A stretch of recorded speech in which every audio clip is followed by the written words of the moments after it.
Every day is Earth Day. Dr. Sanjay Gupta's Coronavirus podcast for April 22. This year, the 50th anniversary of Earth Day comes in the midst of a pandemic. CNN's Chief Medical Correspondent Dr. Sanjay Gupta talks to Bill Weir, CNN's Chief Climate Correspondent, about the parallels between COVID-19 and climate change, as well as what it was like for Weir to welcome a new son into the world during such an uncertain time. You can listen on your favorite podcast app or read the transcript below. Bill Weir. My dearest river, I'm sorry we broke your sea and your sky. I'm sorry that the Great Barrier Reef is no longer great. Dr. Gupta. That's my colleague Bill Weir, CNN's Chief Climate Correspondent. He's reading a letter he wrote to his newborn son, River. Weir. But alas, the milk in your bottle was warmed by dirty ancient fuels, and as a result, you're among the first babies ever to toddle on a planet this warm. We're just now wrestling with the implications of this. But for me, the most poignant evidence is that your mother was forced to give you your first kiss through a P100 mask. Dr. Gupta. Today is Earth Day. A day for celebrating and appreciating our planet and embracing the outdoors. But this year, many of us find ourselves stuck indoors and with very little to celebrate. Coronavirus has upended our lives, but it's also teaching us lessons about ourselves and our planet. I'm Dr. Sanjay Gupta, CNN's Chief Medical Correspondent. And this is Coronavirus. Fact versus Fiction. Dr. Gupta. For this special Earth Day episode, I wanted to ask Bill about the connections between climate and coronavirus. Our conversation though started on a personal note, the birth of his son 15 days ago. We're so grateful to have this little bundle, this nugget of new life and love to focus on in the middle of this nightmare. Dr. Gupta. I can only imagine. A huge congratulations to you and Kelly. What was the experience like in the hospital? Weir. Well, you know, they've really sort of sealed off the neonatal and maternity ward to keep it humming, regardless of what was going on outside. The coronavirus patients are in a different building. So we came in and we had her in my mask that I used for covering wildfires. It was the only mask I could find.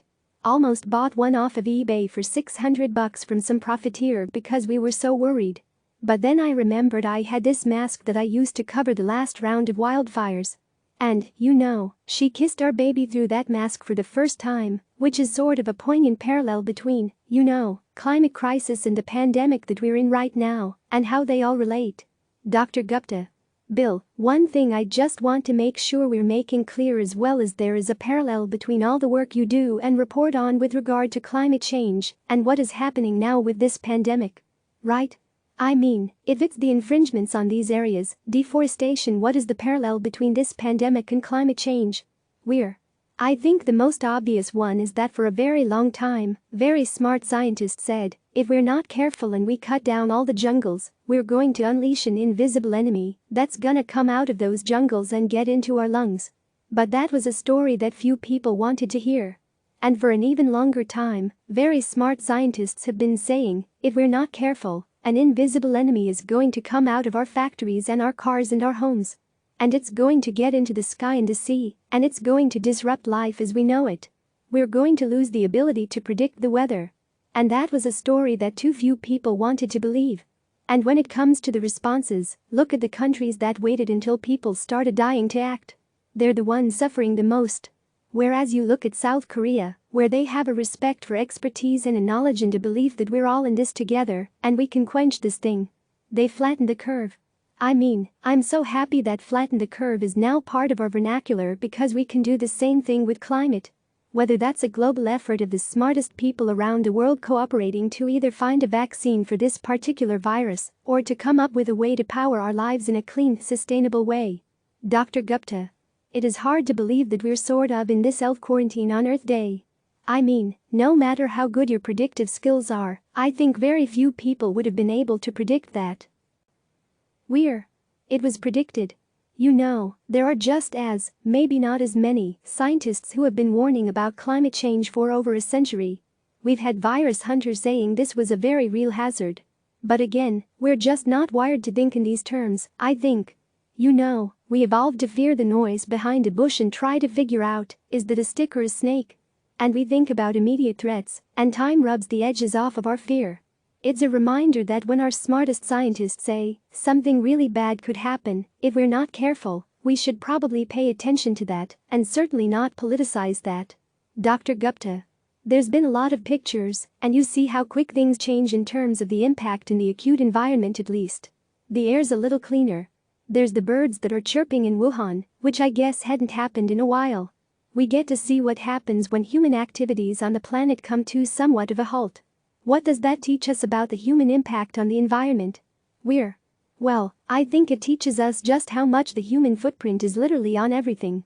You know that we have paved and plowed and developed so much of the earth, and there's so few places left, where the wild things are. And, creatures and ecosystems that took millions of years to settle into a harmonious balance. We have absolutely upended within a blink of Earth time. But they can bounce back if you give them space. There's this thing called the sliding baseline syndrome, which is that, you walk on a beach and with your kid and you say, "Man, when I was a boy, the stars, the Milky Way, it was incredible." He doesn't know what you're talking about. What he knows is what he can see, and so when he teaches his kids, the baseline has moved. Well, now that we've sort of reversed it for a brief moment in time and can show our kids, that's what the Milky Way looks like. Dr. Gupta. It is human psychology, I guess, to some extent, and maybe it's the way that we are wired for good reason, that acute threats are the things that we're gonna pay most attention to. But if the rock isn't about to hit me in the face, I'm probably not going to worry about it as much. How do you get the messages across? Because I think there's a lot of parallels here. When it comes to a pandemic, the most extreme measures you take will seem over the top before it happens and will seem, completely inadequate after the fact. And it's kind of the same with climate. That will mean everything has to change. Everything. Transportation, construction, our food supply, geopolitics, economics.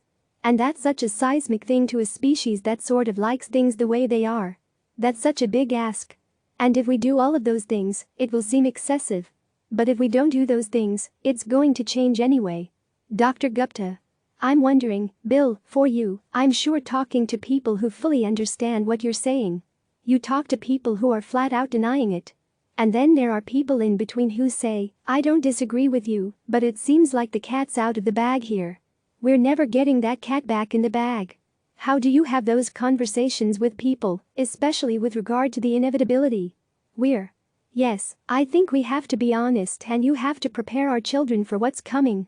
If we could go back in time, 6 months, wouldn't we prepare our kids for this lockdown? Wouldn't we prepare them for saying goodbye to grandma for the last time? All of those sorts of things. Dr. Gupta. Bill, I think about our own childhood. I think we're around the same age. I don't really remember talking about climate change that much when I was a kid. No wars, good economy, no existential threat hanging over our heads, and obviously no pandemic. Not like this. And you're bringing a child into the world. I have kids who, their world has been defined by these things. I just wonder, how do you think about that? I've been thinking about that a lot as a dad lately. Believe me, especially in lockdown and staring into his little eyes during those midnight feedings. And best scientists in the world say, life as we know it is at risk if we don't change our ways within a decade. And people scoff and say, well, the end of the world. Like it's all going to explode on one Saturday afternoon. No, the planet will spin on. We're seeing how life can come back if you leave it alone. It's us that's at risk. It's life as we know it. It's the modern world that's built on predictable growing seasons and supply chains and flight schedules. And this is sort of what I think is a dry run for what my child's life is going to look like, only in hyperlapse, in hyperspeed. Dr. Gupta. Bill, you and I have been doing this job for a long time. And I'm reminded after disasters and even conflicts that people forget. They move back to the way it was. Will this be different, do you think? That's such a good question. I think I'm worried that there's such a thing called revenge pollution, that when a country like China has to shut down manufacturing, once they're ramped back up, they go double time. They run the smokestacks 24/7. The thing is, ultimately, while you can see the stars and people saying, oh, this might help fix our crisis, it won't. I would love to think that this is a wake-up call for these 7 billion plus people on the planet. I'm afraid not. And I think it's going to take real leadership. And to solve the problem of climate demands such cooperation, both from allies and enemies. And unfortunately, COVID is the crisis that makes us all wear masks and has made the handshake obsolete when we need human connection more than ever. But I hope we understand that our relationship with this big blue marble, every day is Earth Day. Every day is Earth Day. We exist at great peril if we forget that. Dr. Gupta. The other day, I caught one of my teenage daughters getting up really early in the morning, and she loves to sleep, so I wasn't sure what was going on. But it turns out she wanted to watch the sunrise, since the skies have been unusually clear, thanks to the shutdown. I wish my daughters lived in a world where the skies were always clear, and not just a rare sight. Right now, we're seeing people around the world make sacrifices and unite against a common enemy. And it's frightening, for sure, but I also find it inspiring. Just shows what we can accomplish when we all work together. Hopefully we can do the same to save our Earth and give our children a better future. You can watch Bill's new documentary The Road to Change on CNN this Saturday. We'll be back tomorrow. Thanks for listening. You can also head to cnn.com coronavirus and sign up for our daily newsletter, which features the latest updates on this fast-moving story from CNN journalists around the globe. For a full listing of episodes of Coronavirus, Fact versus Fiction, visit the podcast's page here. Click subscribe to receive the latest news.